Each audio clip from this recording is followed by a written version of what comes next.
bienvenue sur les bêtises de Choc-Miel. Aujourd'hui, je vous propose de faire un gigot à la périgourdine. Donc c'est une recette que j'ai eue de mes parents et franchement, c'est super bon et c'est pas si compliqué que ça à faire. Faut juste un petit peu de temps.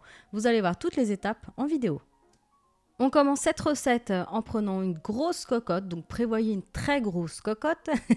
Vous allez mettre 5 litres d'eau à peu près et ensuite vous allez ajouter l'oignon pelé et coupé en 4 avec le bouquet garni, du sel, du poivre.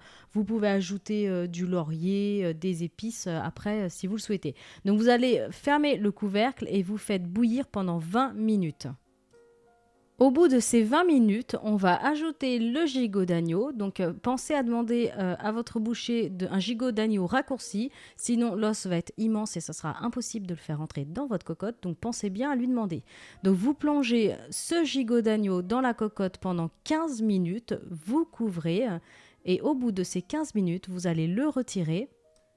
Vous allez déposer ensuite donc, le gigot d'agneau sur des sopalins, donc essayez de le prévoir à l'avance. Vous prenez une planche en dessous, puis vous posez des sopalins, donc plusieurs. Vous l'essuyez bien, il faut qu'il soit sec, et ensuite vous allez le réserver. On reprend ensuite la cocotte qui a servi pour le bouillon. Le bouillon, vous le réservez, c'est comme vous le souhaitez ou vous le jetez. Vous mettez de l'huile d'olive, vous faites bien dorer le gigot de chaque côté, donc 2-3 minutes. Et ensuite, on va donc le flamber. Alors moi, je prends une cuillère à soupe pour que ce soit moins dangereux. Et je mets une cuillère d'alcool au fond et une dans la cuillère à soupe. Donc ensuite, vous le laissez flamber. Vous attendez que les flammes finissent de s'éteindre. Ensuite, on va passer à l'étape suivante. Quand les flammes sont éteintes, on va placer ensuite donc de l'ail. Alors là, c'est de l'ail en chemise, c'est important. Vous les laissez avec leur petite peau, entre guillemets. C'est important, il ne faut pas les enlever parce que sinon ça va devenir amer à la cuisson. Et là, ce qu'on cherche, c'est en fait d'avoir de l'ail confit. C'est presque sucré même, vous allez voir, c'est très très bon. Donc vous placez autour, vous assaisonnez du sel et du poivre. On y ajoute ensuite l'alcool, donc du Montbazillac, donc c'est vraiment la base de la recette, de la sauce, donc périgourdine. Donc là, il y a 75 centilitres, vous le versez tout autour, vous fermez le couvercle, vous portez à ébullition et quand l'ébullition est là, vous éteignez le feu et vous allez placer votre cocotte au four. Vous allez laisser cuire à 150 degrés et là c'est parti pour 4h30 de cuisson.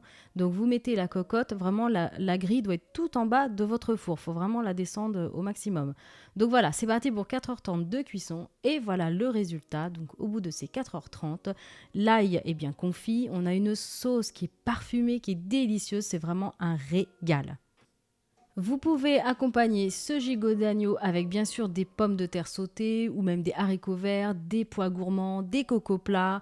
C'est vraiment, vous avez le choix et c'est super bon. Ensuite, vous nappez avec la sauce, c'est un régal. Donc vraiment une recette à tester. Je sais qu'il faut un petit peu de temps devant soi, mais c'est vraiment, il faut la faire. Je vous souhaite un très bon appétit. Comme d'habitude, retrouvez-moi sur Facebook ainsi que sur Twitter.